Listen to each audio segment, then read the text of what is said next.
আসসালামু আলাইকুম।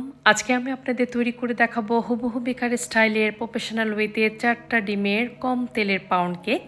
কিভাবে কেক তৈরি করলে বেকারির মতো উপর থেকে ভেজা ভেজা থাকবে, ভেতরের টেক্সচারটা একদম বেকারির মতোই থাকবে আর ঘ্রাণটাও অনেক সুন্দর বেকারির মতো হবে।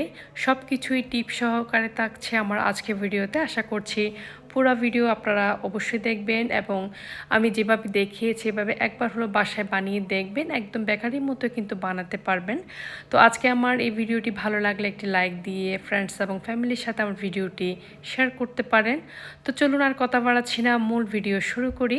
তার জন্য লাগছে এখানে 4টা ডিম, রুম টেম্পারেচারে রাখা আমি 4টা ডিম নিয়ে নিয়েছি। ফ্রিজে থাকলে এটা আধ ঘন্টা আগে কিন্তু বের করে রাখতে হবে।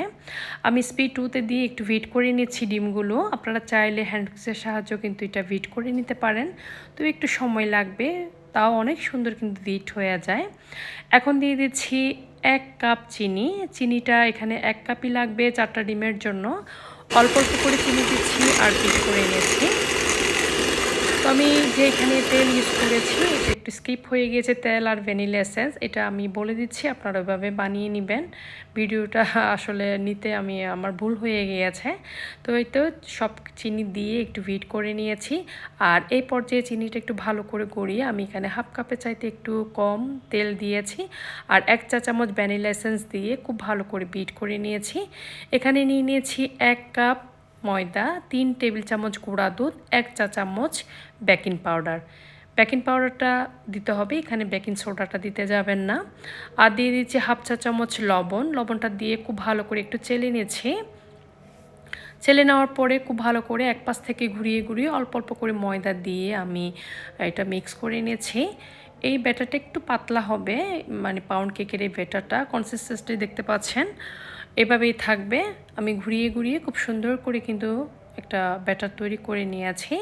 একটা 8 ইঞ্চি মোল্ডে আমি লেখালেখির যে কাগজগুলো থাকে একটু তেল ব্রাশ করে দিয়েছি, নিচে করেছি আবার কাগজ দেওয়ার পরে কাগজের উপরে সাইডে চারদিকে কিন্তু তেলটা ব্রাশ করে দিয়েছি। তো দেখতে পাচ্ছেন ব্যাটারটা নিয়ে নিলাম, একটু হালকা হাতে টেপ করে নিয়েছি। এখন হাতটা একটু ভিজিয়ে আমি মাঝখানে একটু দাগ টেনে দিয়েছি, যেভাবে বেকারিতে একটু ফাটলের সৃষ্টি হয় ওইভাবে আনার জন্য। তো এই কেকটা তৈরি করতে গিয়ে আমার একটু বিড়ম্বনায় পড়তে হয়েছে। আপনারা চেয়েছেন, অনেক আপুরাই বলেছেন যে আমি নতুন ওভেন কিনেছি, ওভেনে একটু কেক পিৎজা এগুলো মানে বেক করে দেখানোর জন্য। তো কারেন্ট ছিল না, কারেন্ট না থাকার কারণে আমাকে এটা বাধ্য হয়ে চুলায় তৈরি করতে হয়েছে। তো চুলাতেও কিন্তু খুব সুন্দর কেক হয়, আপনারা দেখতে পাবেন একটু পরে। তো আমি আমার পছন্দ মতো কিছু বাদাম কুচি দিয়ে পরে একটু সাজিয়ে নিয়েছি। আপনারা চাইলে এখানে নিজের পছন্দ মতো যেভাবে ইচ্ছা কিশমিশ দিয়েও কিন্তু সাজিয়ে নিতে পারেন। তো দেখতে পাচ্ছি আমি হালকা হাতে টেপ করে এটা চুলোতে সিলভারের হাঁড়িতে আজকে বেক করব। সিলভার হাঁড়িতে করলে খুব সুন্দর একটা উপর থেকে কালার আসবে। এটা আমি 30 মিনিটের জন্য বেক করতে দিয়েছি আর সিলভারের হাঁড়িটা আগে 10 মিনিট ফ্রি হিট করে নিয়েছি। তারপর আমি মোলটা দিয়ে এটা 30 মিনিট বেক করব। আর কোনো কাগজ দিইনি, কিন্তু কাগজ ছাড়া আমি খুব সুন্দর এটা মিডিয়াম হিটে বেক করে নিয়েছি। দেখতে পাচ্ছেন মিডিয়াম হিটে করার কারণে কি সুন্দর একটা কালার এসেছে। আর দেখতে পাচ্ছেন আমার কেকটা 30 মিনিট পরে খুব সুন্দর কালার এসেছে, কেকটা বেক হয়ে গেল। আমি কিন্তু কোনো কাগজ দিইনি, কাগজ ছাড়াই এই কেকটা আমি বানিয়ে নিয়েছি। তো দুপুরে আমি একটু গরম থাকা অবস্থায় সুগার সিরাপ দিয়ে দিচ্ছি। বেকারিতে এভাবে করে সেজন্য একটু পরে ভেজা ভেজা থাকে। তো আমি কেকটা একটু সুগার সিরাপ দিয়ে গরম থাকা অবস্থায় একটু ব্রাশ করে দিচ্ছি। ঠান্ডা থাকা অবস্থায় কিন্তু করা যাবে না, গরম গরম থাকতে কিন্তু এই কাজটা আপনারা করে নেবেন। এটা তো আমি সুগার সিরাপটা দেওয়ার পরে প্রপার ওয়েতে আমি কেকটা একদম ঠান্ডা করে নিব। ঠান্ডা করার পরে আমি মোল্ড আউট করব। তো আমার কেকটা একদমই ঠান্ডা হয়ে গিয়েছে, এখন আমি মোল্ড আউট করে এনেছি। এভাবে বানাবেন, এভাবে একদম বেকারির মতোই হবে, কোনো রকম মানে ভুল হবে না। ভুল ছাড়া আপনারা এভাবে কেকটা বানিয়ে নিতে পারবেন।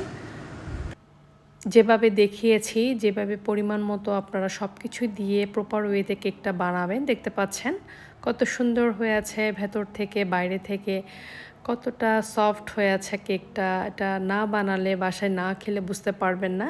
আমার ফ্যামিলির সবাই তো খুব পছন্দ করেছে কেকটা খেয়ে, এত সুন্দর হয়েছে কেকটা, মাশাল্লাহ। খুব ভালো লাগছে নিজের হাতে বানিয়ে যখন বাচ্চাদের হাজব্যান্ডকে কিছু খাওয়ায়। আসলে এটার অনুভূতিটা অন্যরকম, সেটা বলে বোঝাতে পারবো না। দেখতে পাচ্ছেন কেকের ভেতরের টেক্সচারটা একদমই বেকারির মতো হয়ে আছে। এভাবে প্রপার ওয়েতে আপনারা যেভাবে দেখিয়েছি এভাবে আপনারা বানাবেন, একদম নিরাশ হবেন না। আপনারা খুব মানে কেকটাও আপনাদের খুব সুন্দর হবে। তো আমি দেখাচ্ছি কেকটা, আর অনেক সুন্দর একটা ঘ্রাণ পাচ্ছি বাসায়, একদম বেকারির মতোই। আর দেখতে পাচ্ছেন কতটা সফট হয়ে আছে, ভেতরের টেক্সচারটা কতটা সুন্দর হয়ে আছে। এভাবে আপনারা বানিয়ে দেখবেন। আর এই কেকটা বানিয়ে আপনারা 2-3 দিন পর্যন্ত রুম টেম্পারেচারে রেখে আপনারা খেতে পারবেন। অল্প তেলে কেকটা বানিয়েছি, কোনো বাটার ছাড়াই। দেখতে পাচ্ছেন কত সুন্দর হয়ে আছে। আপনারা এভাবে বাসায় ট্রাই করে দেখবেন। সবাই অনেক ভালো থাকবেন, সুস্থ থাকবেন, আমার জন্য দোয়া করবেন। আমিও দোয়া করছি। আজকের মতো আমার ভিডিওটি এখানেই শেষ করছি। আল্লাহ হাফেজ। আসসালামু আলাইকুম।